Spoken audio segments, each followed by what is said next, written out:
Goto wani gamna gameyota jarran Abbukato mirga abba qabsaa'ota lal jarran Jarra abba gadaya ba'eessanomo Ashama harka fuudhee hordoftoota fi daawwattoota keenya kan biyya keessaa fi biyya alaa teessanii nu daawwachaa jirtan kun sagantaa keessummaa araddaa marii qabannee isinii dhiyaannee jirra. Araddaa marii irra sagantaa ajaa'ibaa takka qabannee isinii dhiyaannee jirra. Sagantaa tana kun nu hordofaan afeerraa keenya jenna.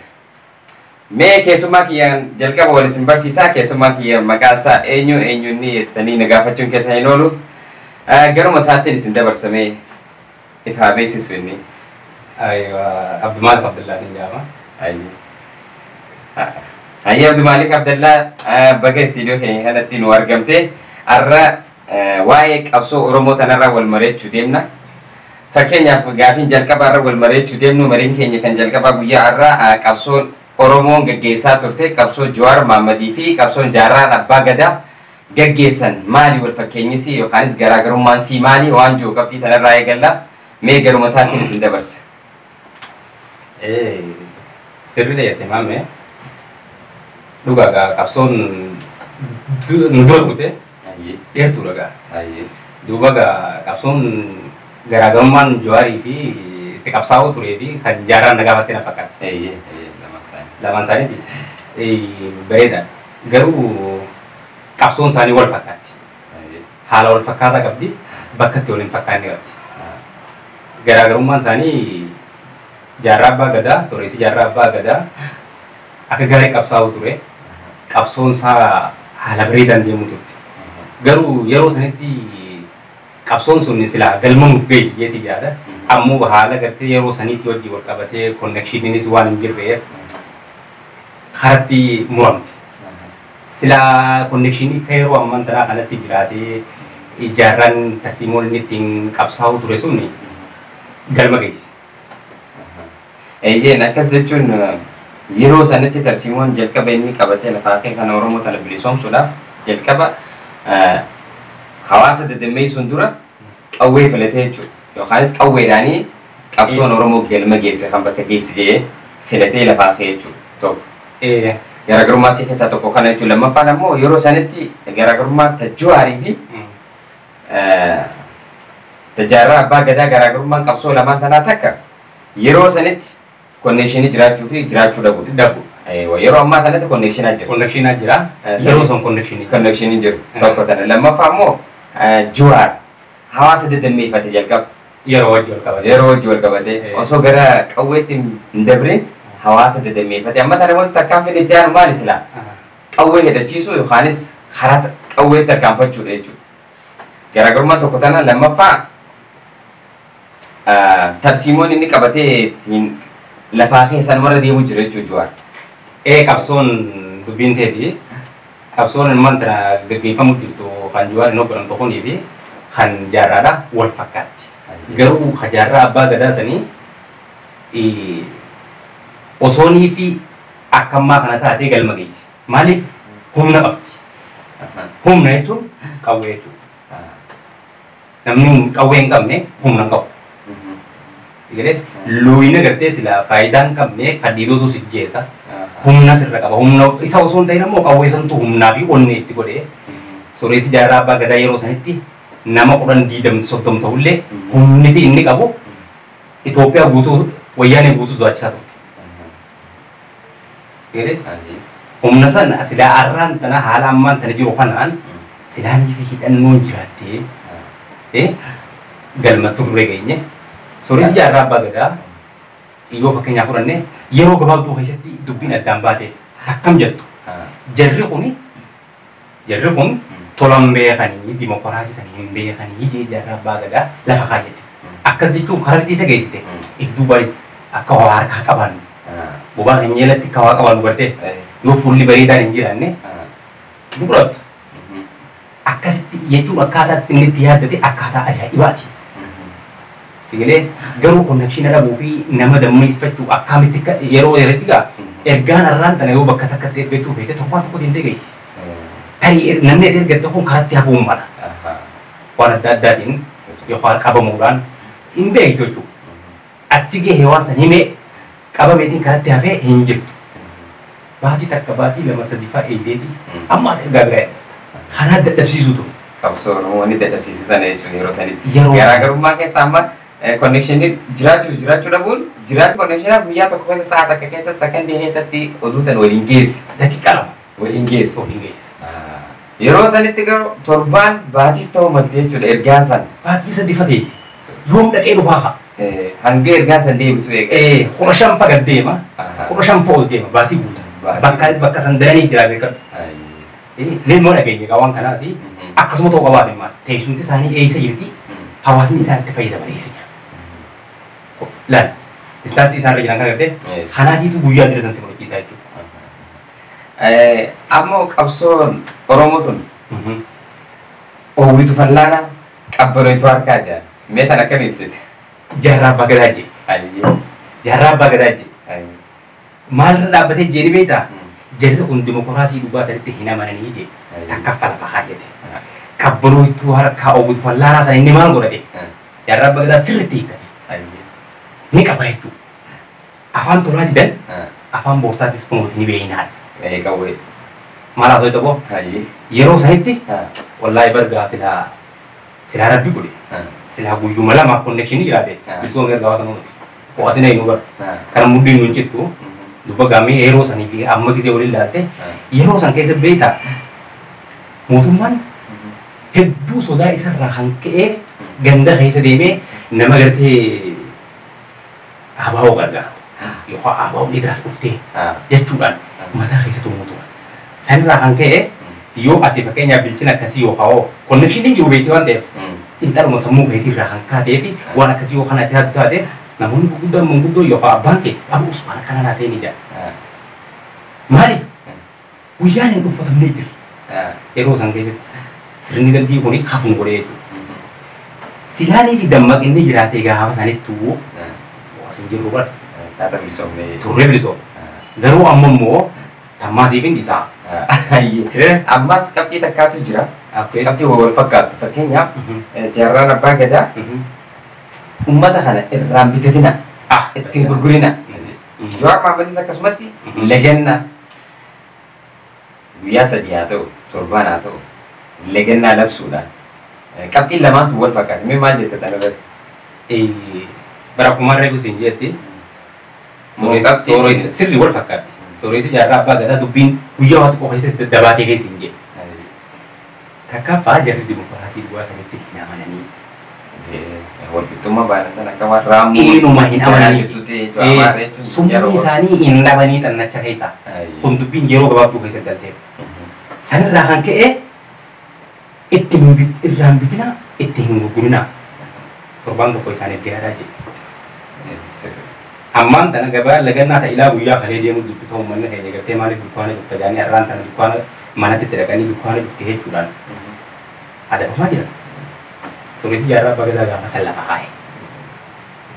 Gartee mootummaanis ni dhaga'anisas. Asoo sooresi jaarraa abbaa gadaa waan laalanii jiraniif qabsoon tun gaafa sirraa kam akka fakkaachuudhaa as geesse waan beekaniif jala deemanii waan kana ukkaamsuu fedhan.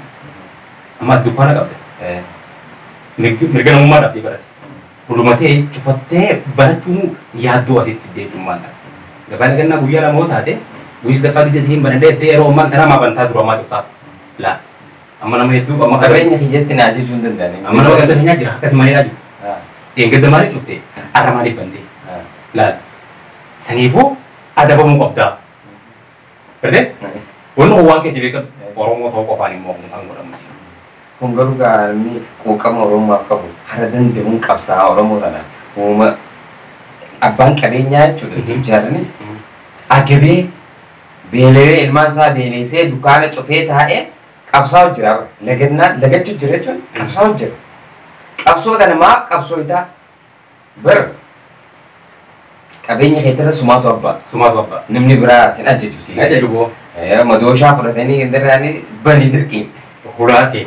Pelatih sudah capsu. Capsani bar foto itu tu sih. Ati dirqama gisee ulaa capte gaa. Ejjera abachuu qabdaa miti re. Awal batale qabeenyaa kee. Waan dhibba dhaabata fudhatee deemee jirre.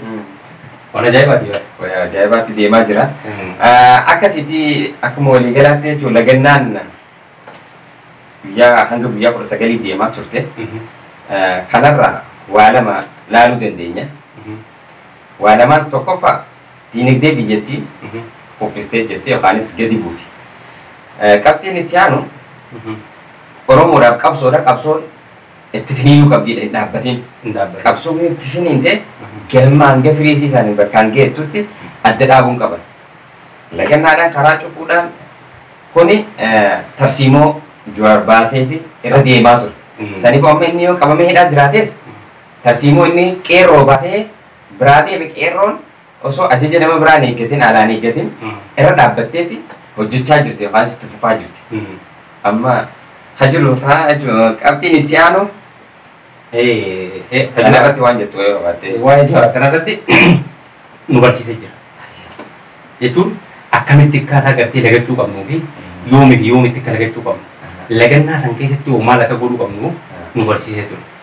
Har'a garuu Jawaar osoo ni fi har'a jiraatee guyyaa hanga kunuuntu amma yoo xiqqaate guyyaa 19 moobaal deemtee jirti.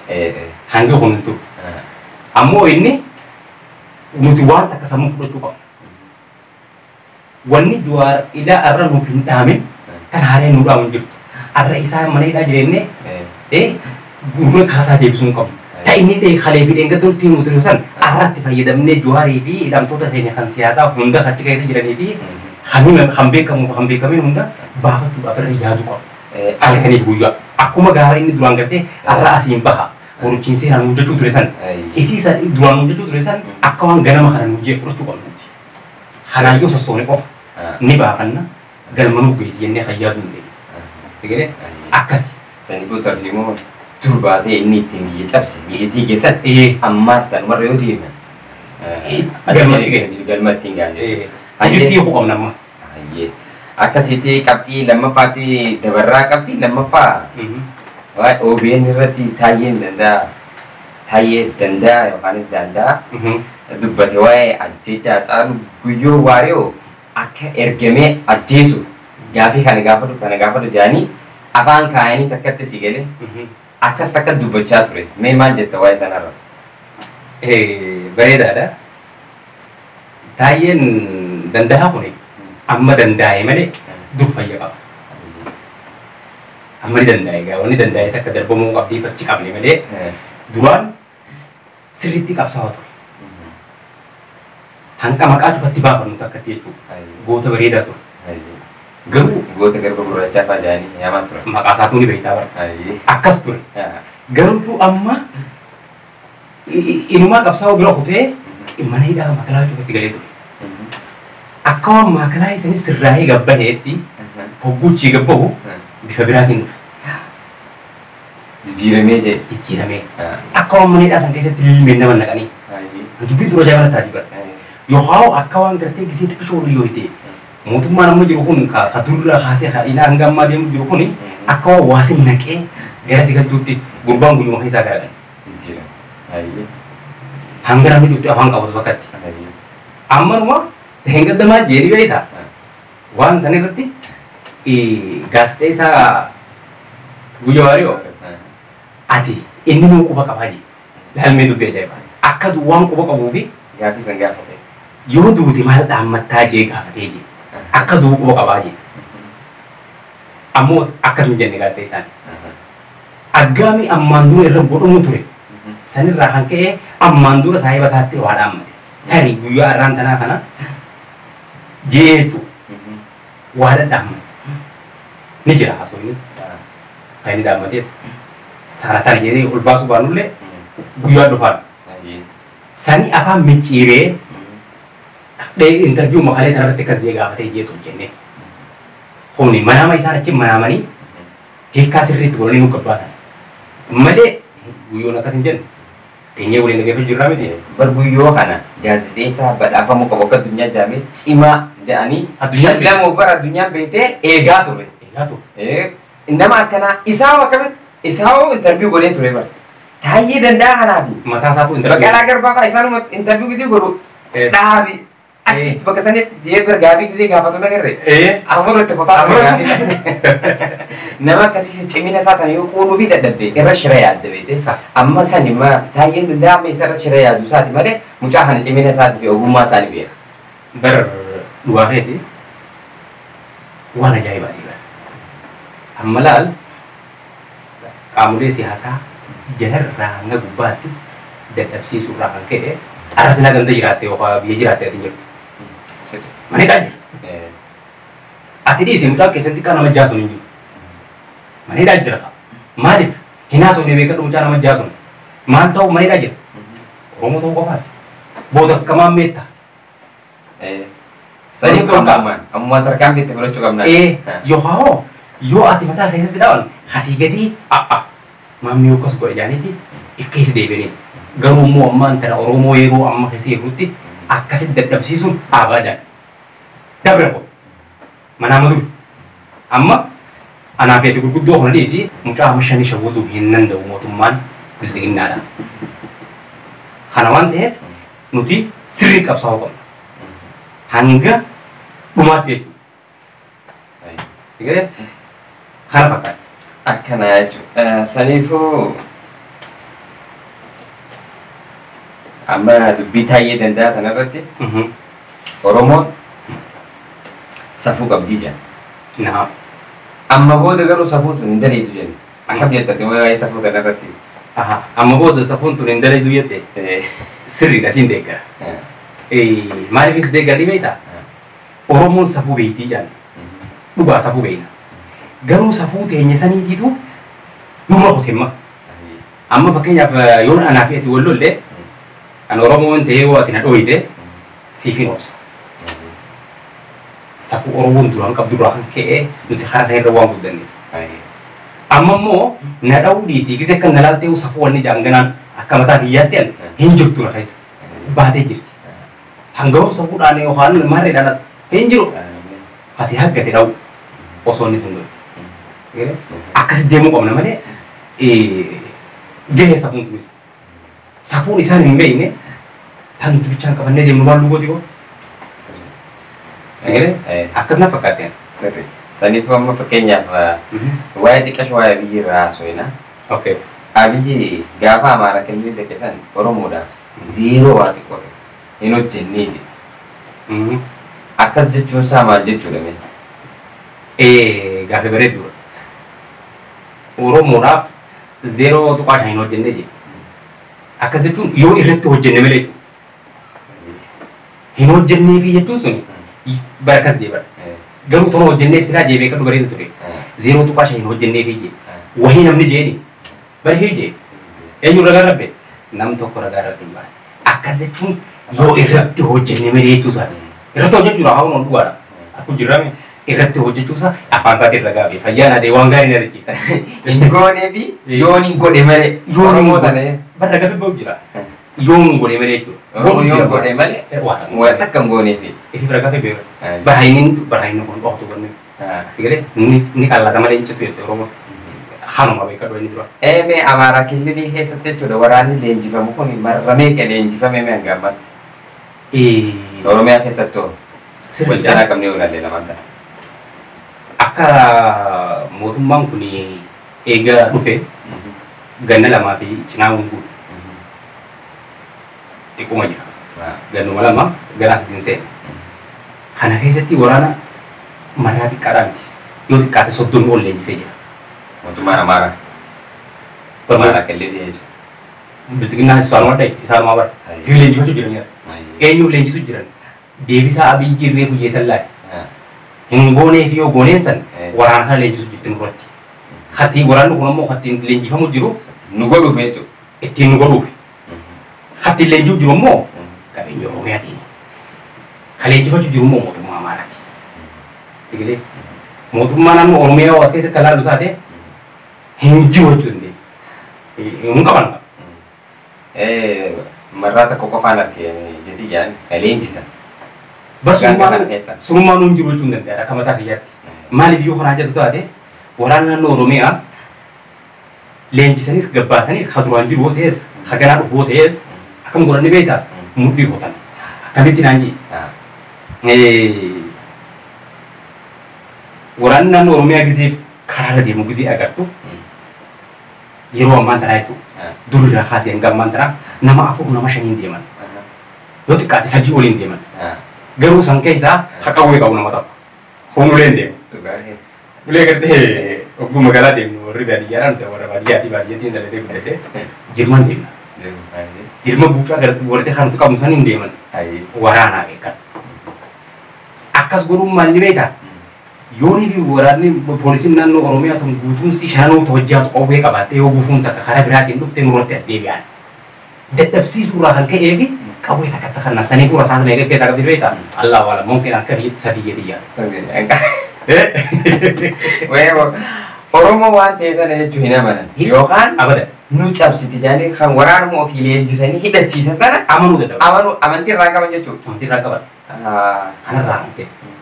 Akkuma dhugatti duraanuu waraanni TPLF gaafa leenjisu sanuu gaafa shan wali qindeessatti akka shanii akka baadiyyaa keessatti nama gurmeessatti akka argite akkasii waraana gurmeessaniiti takka shanii walitti qawwee takka hannanii jiran Sa.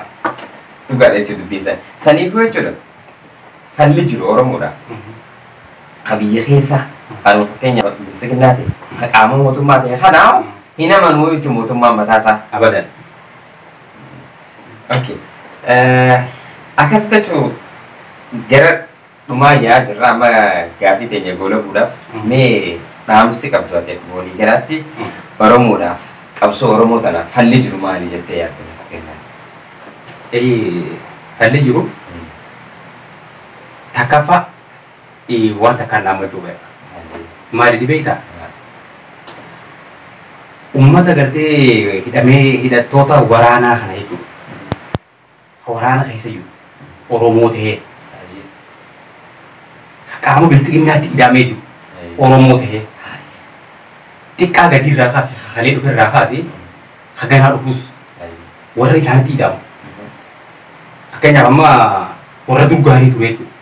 Hamma ajaa'iba nurra dalagu jiru qaba. Reefu taayyaa qabne ture. Fakkeenyaaf warri akkanaa kun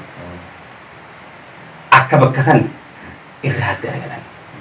Haya isaan garagalan jenne dhiisii isaan warra tahee itti as dhufee garagalfame. Warra garagalfame kan beekama kana isaanumaaf dhiisi. Itti ginnumaaf haa tattaanii. Rabbi nama ta'uu gurguruu akka jaafara dhiisaa ture kanaafaa isaanumaa dhiisi. Kana osoo hin tahin waraana gartee Oromoo tahee waraana kaanii wajjin Oromoo rubbobbo. Har'a duunu kana isaan kanaaniif baraan jaala. Ammoo Fakkeenya siifaa ta'uu jettaan tokkichi du'ee gaafa Jawaar Mohaammed qabamu sana. waan bareeda hafte. Waan san akka jaan dhageessee gaafa sana. Guyyaa san shorokkeessitoota Abiyyiiti Auzubillahi minash shaytaani rajiim. Shorokkeessitoota Jawaariitu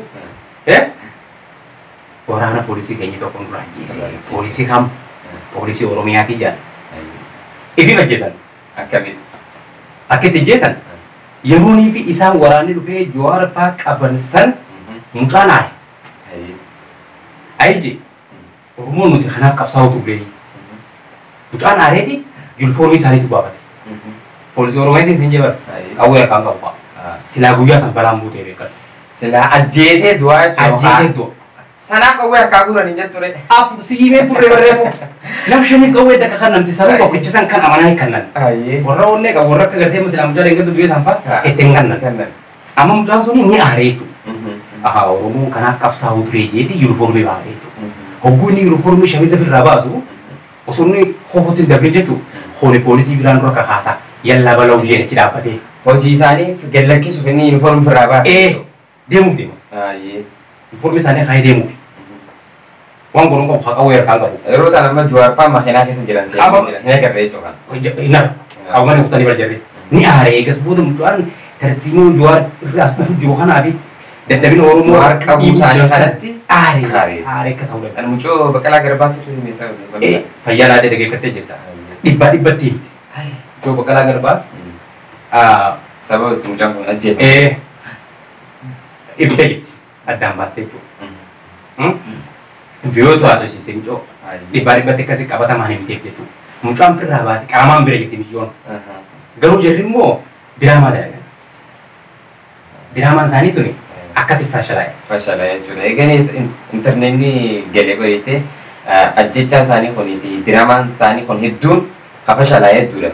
Eessuma Hacaaluu ajjeesanii shaneetu haa bahuutu dhufee ajjeesee jaanis jalaa bahee harkite viidiyoo sana.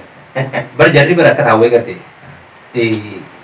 Guyyaa dura artist Haacaaluu Hundeessaadha durusan wareegan san maal godhan diraamaa dalagan nama hedduu qopheessan.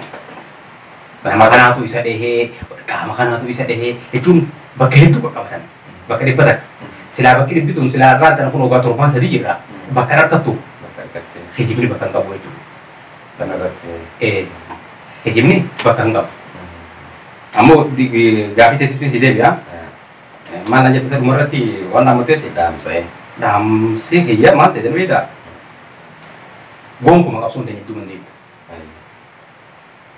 Jawaari dhabe abbaan biyyee dhabe abbaan fedhee dhabe kan qabsaa'u turreef uummata keenyaa fi mataa keenyaa fi lubbuu keenya waan ta'eef ijoolleen kalee duutee jirti dhengada duutee jirti takboruu duutuu jirti haa duutu qabsoo teenya ni jeesaa miti osoo hanga fedhe umar dhufaasaa olee abadan ganaa namni sodaatee mootummaa biltiginnaatii fi abijji sodaatee lafa manatti ol deebi'ee rafu eenyuma hin jirre hanga hooggantoonni keenyachi keessaa gabbahanii waan takka agarruutti jechuudha. Dhumaatiin isaatti fuftu. Miidhamtu malee hin faayidoo itti. Naggada gisee seentu kasaaraa fi bu'aa jira. Haa dhuftu kasaaraanis bu'aa boodaa saniif qabsaa'u. Maaliif miidhaa dheengada sirra geessee tapharuutti deemtu si gammachiisa waan ta'eef. Tapharuutiif gammachuun haa jiraattu. Kanaafuu if duuba hin deebinu dhibbaa dhibbatti itti fufuu qabnaan jedha. Asirrattis waa lamaan dubbadda waa lama waa'ee waraanaa san irratti waa'ee taajira. Okay. Nama jiru nama lubbuun jiru faarsuun nama dhibaa jira. Taayee osoo lubbuun jiru goota keenya jechaa turree jira. Ol darbu ture. Amma baga garree baga goota keenya ta'in waan jootan waan itti duuba barbaade. Okay. Baga garree ammas ana booda waa hedduu garra. Waa hedduu arkuu teenyaas jechuudha. Lammeessa waa'ee waraanaa san irratti dhaamsinaan waraana Oromootiif qabu ka federaala keessa jiru ka mootummaa poolisii Oromiyaa ta'ee jiru hunda silaa haadha ta'e taate silaa abbaa kee ta'e silaa obboleessa kee ta'e ol deebitee mana keessa snaayipar inni dhuunfaa mataa abadan waan fedhe balleessu akkasumatti akka Oromoo wanni ta'e cufti kadhumaa jiru foon keeti qaama keeti laalaan sana keessa sitti yaada geemtuun jaa fayyaa ta'e tana taniin dhaammadhu namoota ammaas as keessa maaltu jiru ni beekta obboleessa fi dabarsee kan amma barnaftanyaa maqaa harka qulqulleessuuf jechuudha Oromoo waliin cabsu jirtiin Oromoo lamaan wal nyaachisu jiranii Oromoo walirratti xiyyeeffachuu dhiistanii bilchiginnaa shanii irratti xiyyeeffachuu dhiistee shanii nama qawwee lafa kaayee biyya keessatti waraqaa ragaa fudhatee qabsaa'u karaa nagaatiif biyya keessa jiruumi kan bara bosona jiru golichoo fi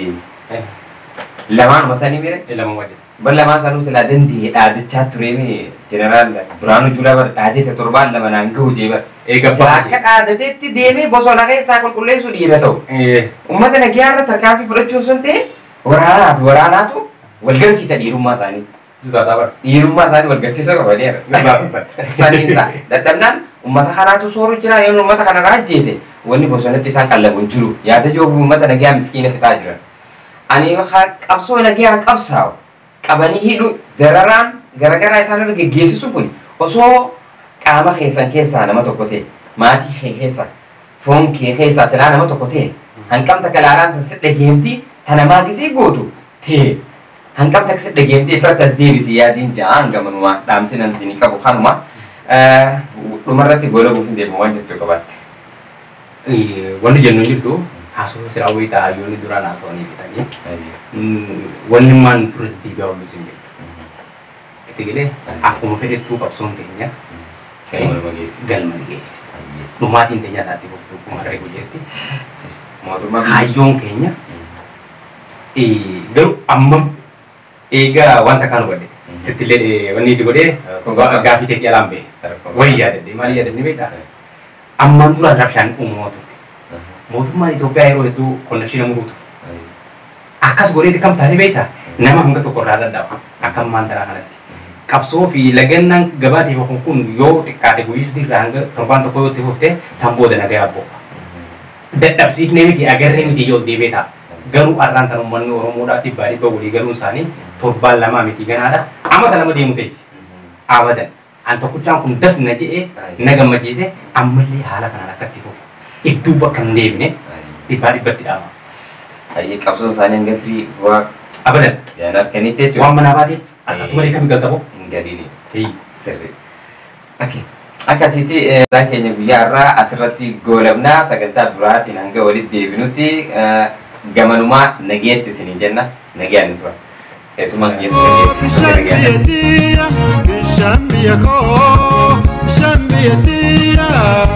Haramaya, haramaya, hey hey haramaya.